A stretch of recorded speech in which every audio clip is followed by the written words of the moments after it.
फिरोजाबाद के नौशहरा में पटाखा गोदाम ब्लास्ट में 5 लोगों की मौत हो गई, वहीं दर्जन भर मकान जमींदोज हो गए।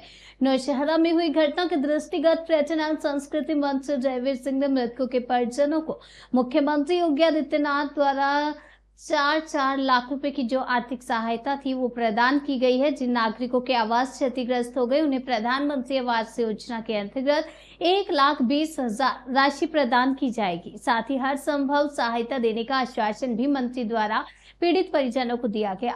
मौके पर धर्मेंद्र, रिजनेश देवी, पवन कुमार, अनिल कुमार तथा गायत्री कुशवाहा को 4-4 लाख रुपए की आर्थिक सहायता प्रदान की गई। और इस मौके पर पर्यटन मंत्री ने कहा कि इस संकट की घड़ी में हम सब आपके साथ हैं, आप सबकी हर संभव सहायता की जाएगी। इस अवसर पर जिलाधिकारी रमेश रंजन, अपर जिलाधिकारी विशु राजा, उप जिलाधिकारी विकल्प आदि उपस्थित रहे। इस दुखद घटना के लिए जिनकी मौत हुई और 5 लोगों के परिवारजनों को 4-4 लाख रुपए की सहायता का चेक जो आदरणीय मुख्यमंत्री ने स्वीकृत किया था, जिसके लिए डीएम साहब यहाँ घोषणा भी कर गए थे, वो चेक हम लोगों ने उस परिवारजनों को देने का काम किया है।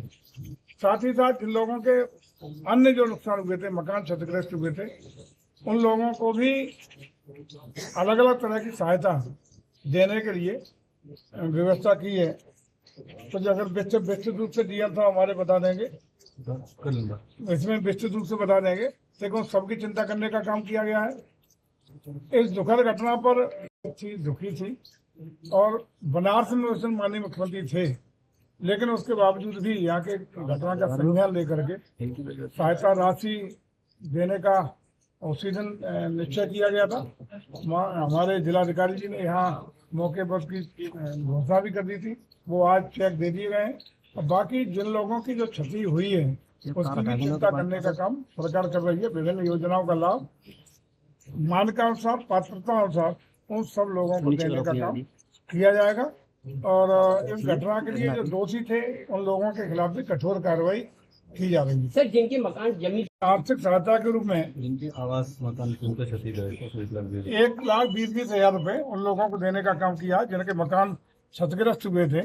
उसके अलावा जिन लोगों को बकरियां कुछ मरी थी और अन्य क्षति थी, उन लोगों को भी हम लोगों ने क्षतिपूर्ति करने के लिए सरकारी अनुदान के धनराशि देने का निश्चय किया है। वो पूरा का पूरा उन्हें सरकार की तरफ से देने का काम किया जा रहा है। सर, तिरुपति बालाजी में इस समय प्रसाद को लेकर बड़ा बवाल छिड़ा है। गाय का मांस और सुगर का मांस सर जिस तरह गया, और वो लड्डू सर अयोध्या में भी आए थे 1 लाख लड्डू करीब, और आपने देखिए जो भी हुआ है उसका भारत सरकार ने संज्ञान लिया है।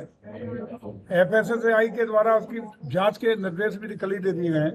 जो भी दोषी होंगे उसके लिए कार्रवाई की जाएगी। वास्तविक स्थिति सही परीक्षण और जांच के उपरांत आएंगे, जो भी परिणाम आएगा जांच में जो दोषी होंगे उनके खिलाफ कार्रवाई होगी। सर, अखिलेश यादव अब जातिवाद की बात कर रहे हैं कि STF को ठाकुर फोर्स बता रहे हैं सर, स्पेशल ठाकुर फोर्स कह रहे हैं सर STF को। देखो, मुझे लगता है कि अखिलेश जी पूरी तरह हताशा और निराशा में कुंठित हैं और ऊल जलूल बयानबाजी, कभी वो धर्माचार्यों को माफिया बताते हैं, कभी वो अपराधियों के संरक्षक की भूमिका में दिखाई पड़ते हैं। अयोध्या की घटना हो, कन्नौज की घटना हो या सुल्तानपुर की घटना हो, जिसमें तमाम जो अपराधी प्रवृत्ति के लोग एनकाउंटर मारे जा रहे हैं, वो इनके करीबी और नजदीकी देखे जा सकते हैं। इससे एक चीज साफ है कि पूर्व में भी उत्तर प्रदेश के लोग इन्हीं सब इनकी हरकतों से, करतूतों के परिणाम स्वरूप इनको सत्ता से बेदखल 2017 में कर चुके हैं। और उस समय भी प्रदेश की जनता ने एक आवाज उठाने का काम किया था कि जितना बड़ा अपराधी उतना बड़ा समाजवादी। वो वास्तविक चरित्र आज इनका पुनः उजागर हो रहा है और जिस तरह की ओछी हरकतें कर रहे हैं ये इन्हें शोभा नहीं देता। लोकतांत्रिक मर्यादा है, मूल्य है, परंपरा है। भारत का लोकतंत्र बड़ा स्वस्थ और मजबूत रहा है। विपक्ष की भूमिका भी सकारात्मक और रचनात्मक होनी चाहिए। ये सरकार की अच्छे काम है उसकी प्रशंसा भी करें, विपक्ष का काम है। और अगर कहीं कोई त्रुटि दिखाई पड़ती है तो उसकी स्पष्ट आलोचना के साथ साथ उसके सुझाव भी देने का काम विपक्ष करता रहा है। लेकिन सबसे हटके जिस तरीके से जात के आधार पर समाज को बांटने का, तोड़ने का प्रयास हो रहा है, या PTA की बात के आधार पे हो या STF के आधार पे हो, ये निश्चित रूप से हमारे पुलिस फोर्स का मनोबल तोड़ने का भी काम हो रहा है और इस तरह से सामाजिक विषमता पैदा करने का काम हो रहा है, लेकिन उत्तर प्रदेश के लोग किसी भी कीमत पर बर्दाश्त करने वाले नहीं है। सर रेलवे ट्रैकों पे ज्यादातर देखा जा रहा है ट्रेनों को पलटने की बहुत व्यवस्था खराब होती जा रही है। सर मथुरा में भी कल मालगाड़ी पलटी गई। सर ये क्या हो रहा है लगातार कि सर कोई साजिश है या कि लापरवाही से नजर आ रहा है? लेकिन निश्चित रूप से ऐसी जो प्रेरणा देने का काम हमारे कचका नेता कर रहे हैं, उन चीजों का ही तो ये जो सामाजिक विषमता की बात कर रहा हूँ, कहीं न कहीं ब्रेड बात करने की बात कर रहा हूँ, उसी का परिणाम है। मैं समझता हूँ कि इन चीजों से हम सब समाज के लोगों को सावधान रहना पड़ेगा। ये राष्ट्र मजबूत रहेगा, नेशन फर्स्ट की भावना के साथ जब तक देश आगे नहीं बढ़ेगा, भारत अपेक्षित रूप से ऊंचाई नहीं छू सकता। जैसा कि माननीय प्रधानमंत्री बार बार कहते हैं कि हम भारत को 2047 तक विकसित भारत देखना चाहते हैं, जात और समाज में विहीन भारत देखना चाहते हैं। सब लोग इसमें रहने वाले हर भारतवासी का सम्मान हो, देश आगे बढ़े।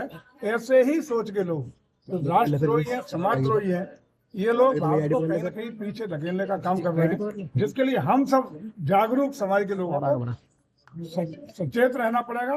तो ऐसे लोगों को बहिष्कृत करना सर, पीड़ित परिवार कब तक अपने आशियाने में पहुंचे? सहायता हम दे रहे हैं और बाकी की जितनी योजना उनका लाभ भी मिल रहा है, तात्कालिक कर रहे हैं। अभी घटना हुई, आज मृतक परिवारों को चेक दे दिए गए। जो धनराशि मैंने बताया 1,20,000 जो मकान क्षतिग्रस्त हुए उनकी भी स्वीकृति दे दी गई और जो भी अन्य छोटी मोटी समस्या उनका भी समाधान, इलाज जो हो सकता है, बेस्ट इलाज हो सकता है, आगरा में एडमिट होने के इलाज की भी समुचित और बेहतरीन व्यवस्था कराने का काम कर रहे हैं।